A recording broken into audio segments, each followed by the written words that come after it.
Di tengah hiruk-pikuk Jakarta yang tak pernah tidur, Rina berdiri membeku di depan layar ponselnya saat postingan mantan pacarnya, Andi, menyebar seperti api di media sosial. Dia bukan lesbian sejati, itu hanya alasan untuk menutupi perselingkuhannya dengan bos wanita dan naik jabatan, tulis Andi disertai foto lama yang sudah didit, lengkap dengan tagar skandal Rina. Hanya dalam hitungan jam, akun Rina yang baru saja memposting foto dirinya bersama Sari dengan caption sederhana "Akhirnya aku jujur pada diri sendiri" langsung diserbu ribuan komentar kebencian. Rina, seorang eksekutif pemasaran berusia 28 tahun di sebuah agensi besar di Sudirman, merasa dunia runtuh. Baru kemarin dia berani keluar dari lemari setelah bertahun-tahun menyembunyikan cinta sejatinya pada Sari, guru yang tenang dan penuh pengertian. Kini, nama baiknya hancur dalam semalam. Telepon berdering tanpa henti. Ibu Rina dari Bandung menangis di ujung sana. "Kamu gila ya, Rin? Ayahmu stroke kalau baca ini. Kembali ke jalan yang benar, nikah sama laki-laki normal." Rina menutup mata, tangannya gemetar. Di kantor, bosnya sudah mengirim pesan dingin, rapat darurat besok pagi. Klien utama mulai membatalkan kontrak ia email. Rina duduk di lantai apartemen kecilnya di Kemang, memeluk lutut. Sari datang malam itu dengan mata sembab, memeluknya erat. "Kita hadapi bareng, ya. Aku tidak akan ninggalin kamu." Tapi Rina tahu, ini baru awal. Andi bukan hanya mantan yang cemburu, dia mantan yang dendam karena Rina memilih jujur daripada terus berpura-pura bahagia dengannya selama 3 tahun. Keesokan harinya, berita sudah masuk portal nasional. Eksekutif muda terkenal ternyata lesbian, mantan pacar bongkar semua. Judul itu muncul di mana-mana. Rina berjalan ke kantor dengan kepala tertunduk, masker dan kacamata hitam tak cukup menyembunyikan wajahnya yang pucat. Rekan kerja menatapnya aneh, ada yang berbisik, ada yang pura-pura tidak kenal. Di ruang rapat, bosnya langsung to the point. "Kami hargai keberanianmu, Rina, tapi citra perusahaan kami harus tetap profesional. Klien konservasi mulai kabur. Tolong ambil cuti tak tentu sampai ini reda." Itu bukan permintaan, itu keputusan. Rina keluar ruangan dengan air mata tertahan. Di luar, paparai sudah menunggu. "Bu Rina, benar Anda lesbian? Apa hubungan Anda dengan Sari Gurus itu?" Malam harinya, Sari datang lagi. Mereka duduk di balkon apartemen, memandang lampu kota yang berkelap-kelip. "Aku takut, Sari. Kalau aku diam saja, fitnah ini terus menyebar. Tapi kalau aku lawan, keluargaku, pekerjaanku, bahkan kamu bisa ikut hancur." Sari memegang tangan Rina erat. "Kamu sudah berani keluar, Rin. Jangan mundur sekarang. Aku di sisi kamu." Tapi Rina melihat keraguan di mata Sari. Keluarga Sari di Surabaya sudah menelepon, meminta putri mereka putus hubungan. Tekanan mulai merayap. Rina memutuskan malam itu, dia akan gugat Andi atas pencemaran nama baik. Besok pagi, dia ke kantor polisi.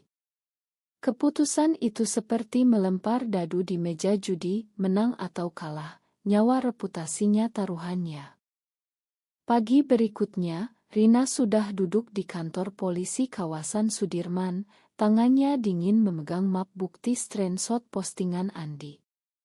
Pengacara yang direkomendasikan teman, Pak Budi, seorang pria paruh baya yang tenang, mendengarkan ceritanya dengan sabar. Ini kasus klasik pencemaran nama baik melalui media elektronik, Bu Rina. Kita bisa tuntut pidana dan perdata. Tapi siapkah Anda dengan sorotan media yang lebih besar? Rina mengangguk, meski hatinya ragu. Berita tentang tuntutannya langsung bocor ke media. Eksekusi lesbian gugat mantan pacar headline baru muncul. Keluarga Rina semakin marah.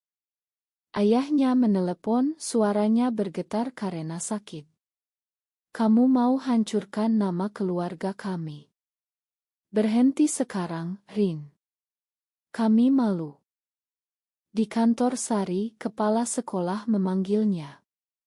Orang tua murid mulai protes, Sari.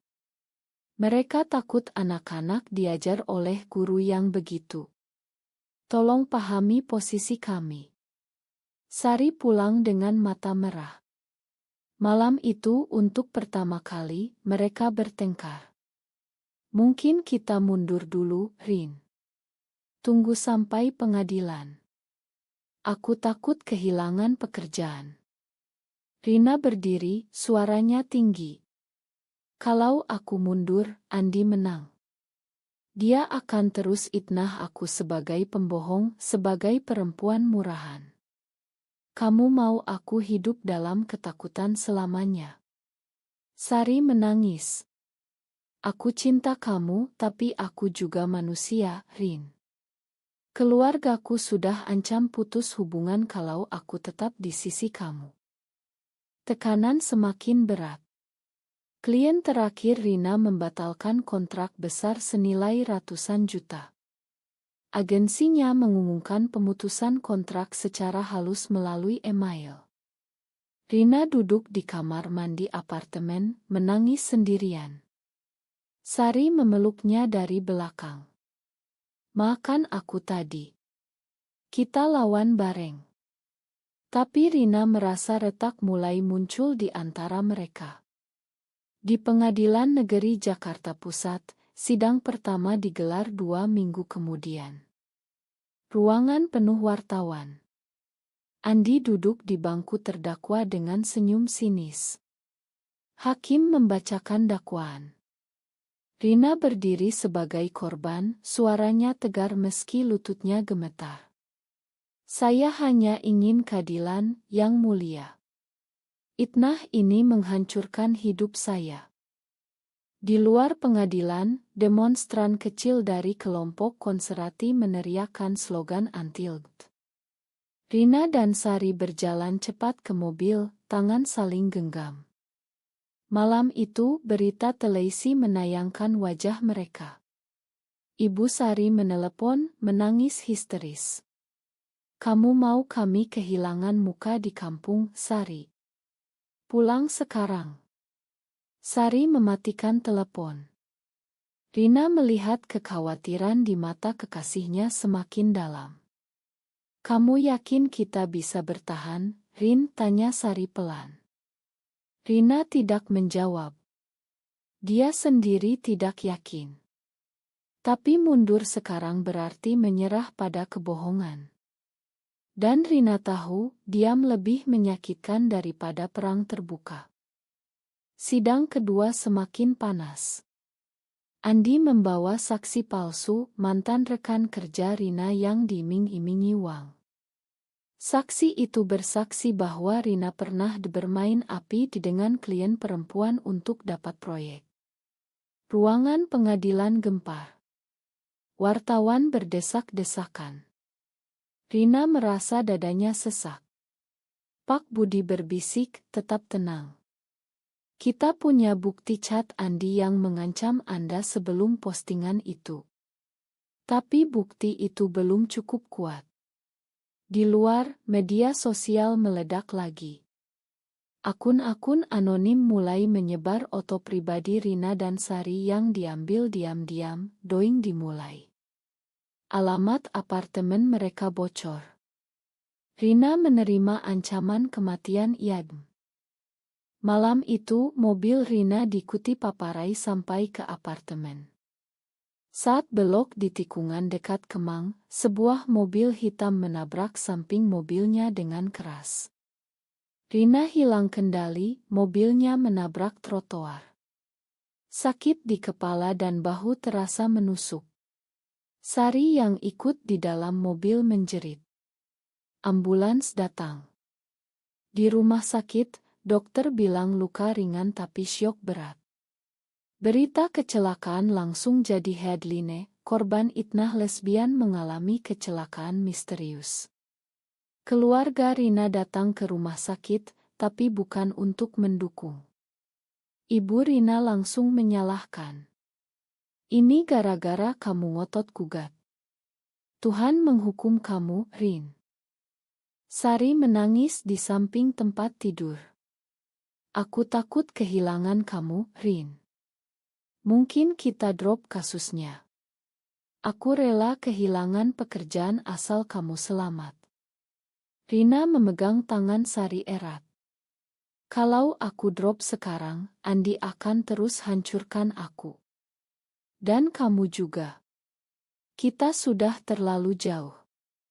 Tapi di dalam hati, Rina mulai goyah. Tekanan kerja hilang, tabungan menipis, keluarga menjauh, dan sekarang nyawa hampir melayang. Apakah harga kejujuran ini terlalu mahal? Pak Budi datang ke rumah sakit membawa dokumen baru. Ada bukti Andi terima uang dari kompetitor agensi Anda untuk sebarkan Itnah. Tapi kita butuh pengakuan langsung darinya di persidangan. Rina keluar rumah sakit setelah 3 hari. Sari mengajaknya liburan singkat ke Bali untuk pulih.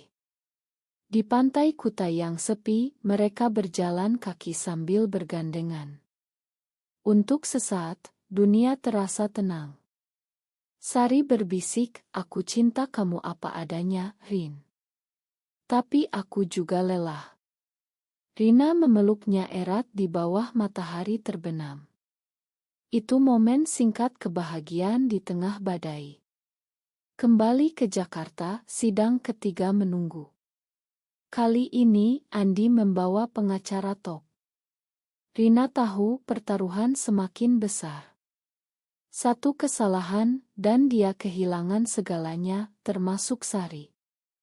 Sidang ketiga menjadi titik balik yang tak terduga. Ruangan penuh sesak. Rina berdiri di kursi saksi, menceritakan kronologi dengan suara tegas meski tubuhnya masih sakit karena kecelakaan. Saya hanya ingin hidup jujur. Andi yang dendam karena saya putuskan dia setelah sadar saya lesbian. Andi tersenyum sinis dari bangku terdakwa. Pengacaranya menyerang balik. Bu Rina, bukti menunjukkan Anda pernah dekat dengan klien perempuan. Apakah itu bukan konflik kepentingan? Pertanyaan itu menusuk. Rina menjawab tenang, itu urusan profesional. Bukan alasan untuk Itnah. Di luar pengadilan, keluarga Sari datang ke Jakarta. Ayah Sari langsung bertemu Rina di kai dekat apartemen. Sari anak kami satu-satunya. Kami tidak mau dia hidup dalam dosa. Putuskan dia atau kami akan ambil tindakan. Rina pulang dengan hati hancur. Malam itu, Sari dan Rina bertengkar hebat untuk kedua kalinya. Kamu mau aku pilih antara kamu dan keluargaku? Tanya Sari menangis. Rina balas, aku tidak minta kamu pilih. Aku hanya minta kamu bertahan di sisi aku seperti janji dulu. Sari pergi ke kamar mandi, menangis sendirian. Rina duduk di sofa, memandang foto mereka berdua di dinding. Hubungan mereka retak semakin dalam. Pagi berikutnya, bos lama Rina menelepon. Kami siap ambil Anda kembali kalau kasus ini selesai cepat dan tanpa skandal lebih besar. Tawaran itu menggoda. Tapi Pak Budi memperingatkan, kalau drop sekarang, Andi bebas dan Itnah tetap melekat selamanya. Rina ragu. Tekanan media semakin gila. Akun Twitternya diserbu bot komentar kebencian datang dari mana-mana. Bahkan teman lama dari kampus blokir dia. Rina merasa sendirian di dunia. Sari kembali malam itu dengan wajah lelah. Aku tetap di sini, Rin. Tapi aku butuh kamu janji, kalau kasus ini semakin buruk, kita pertimbangkan mundur. Sidang keempat dijadwalkan 2 hari lagi. Malam sebelum sidang, Rina menerima pesan anonim, stop gugat atau Sari akan jadi korban berikutnya. Rina gemetar. Dia tidak tidur semalaman. Pagi harinya, di pengadilan, Andi tampak gelisah untuk pertama kali. Pak Budi membawa bukti chat baru yang menunjukkan Andi berkomplot dengan kompetitor. Hakim meminta Andi bersaksi. Saat itulah, sesuatu berubah di wajah Andi. Dia menatap Rina lama, lalu menunduk. Di sidang kelima, ketegangan mencapai puncak. Hakim meminta Andi memberikan keterangan akhir sebelum putusan. Ruangan hening. Andi berdiri, tangannya gemetar memegang mikrofon. Semua kamera mengarah padanya. Rina duduk tegang, jantungnya berdegup kencang. Sari memegang tangannya dari bangku belakang. Andi mulai bicara pelan. Saya bohong. Saya sebarkan itnah karena saya dendam. Rina memang lesbian, tapi itu bukan alasan. Saya yang sebenarnya terlibat korupsi di perusahaan lama. Saya takut Rina tahu karena dia pernah lihat dokumen. Jadi saya putuskan hancurkan dia dulu sebelum dia bicara. Ruangan gempar. Wartawan berdiri, las kamera menyala seperti petir. Hakim mengetuk palu berkali-kali. Diam. Andi melanjutkan dengan suara pecah. Saya terima uang dari kompetitor untuk sebarkan berita bohong. Saya juga yang atur kecelakaan mobil itu lewat preman. Saya minta maaf, Rin. Saya hancurkan hidup kamu karena takut kehilangan segalanya. Pengakuan itu seperti bom. Pengacara Andi mencoba menghentikan, tapi terlambat.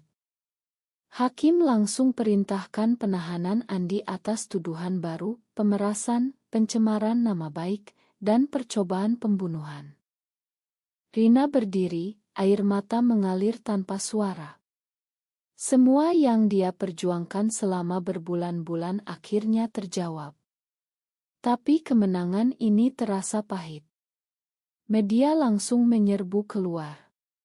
Pengakuan dramatis di pengadilan lesbian, headline langsung muncul di semua portal. Keluarga Rina menelepon, kali ini menangis minta maaf. Tapi luka sudah terlanjur dalam.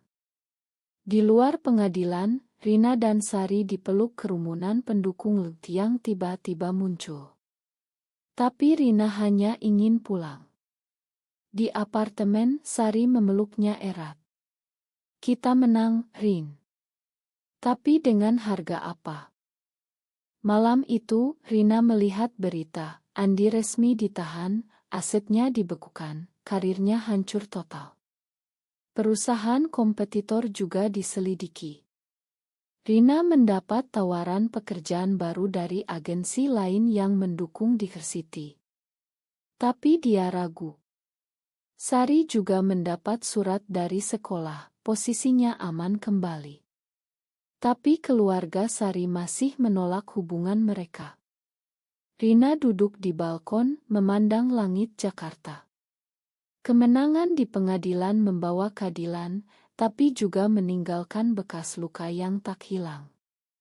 Hubungannya dengan Sari masih rapuh. Apakah ini akhir yang bahagia, atau hanya awal babak baru yang lebih berat? 6 bulan kemudian, kehidupan Rina mulai stabil. Dia bekerja di agensi baru yang lebih inklusi, gaji lebih baik, dan lingkungan yang mendukung. Sari kembali mengajar dengan tenang. Mereka pindah ke apartemen lebih besar di kawasan Senopati. Tapi bayang-bayang masa lalu masih menghantui. Setiap kali ada berita tentang kasus Lut, Rina merasa dadanya sesak. Keluarga Rina akhirnya menerima secara perlahan, tapi ibunya masih sesekali mengeluh. Keluarga Sari masih menolak keras, mereka bahkan tidak mau bertemu Rina. Suatu sore, Rina dan Sari duduk di taman kota, memandang anak-anak bermain. Sari memegang tangan Rina. "Aku bangga sama kamu, Rin. Kamu berani lawan dunia sendirian." Rina tersenyum tipis. "Tapi aku hampir kehilangan kamu berkali-kali. Apakah semua ini sepadan?" Sari diam lama. "Aku tidak tahu. Tapi aku masih di sini. Itu yang terpenting." Malam harinya, mereka menerima undangan dari komunitas Lut untuk berbagi cerita. Rina ragu, tapi Sari mendorongnya. Di acara itu, Rina berdiri di panggung menceritakan perjalanannya. "Saya hampir menyerah berkali-kali. Tapi pengakuan Andi di pengadilan mengajarkan saya satu hal, kebenaran selalu keluar, meski dengan cara yang menyakitkan." Setelah acara, di mobil pulang, Rina menatap Sari. "Terima kasih sudah bertahan." Sari mencium pipinya lembut. "Kita bertahan bareng." Tapi di dalam hati Rina, ada pertanyaan yang tak pernah hilang. Apakah diam lebih baik daripada berani mengungkapkan identitas diri di masyarakat seperti Indonesia? Benarkah keberanian selalu membawa kebahagiaan, atau justru hanya meninggalkan luka yang tak pernah sembuh total? Putuskan sendiri, benar atau salah.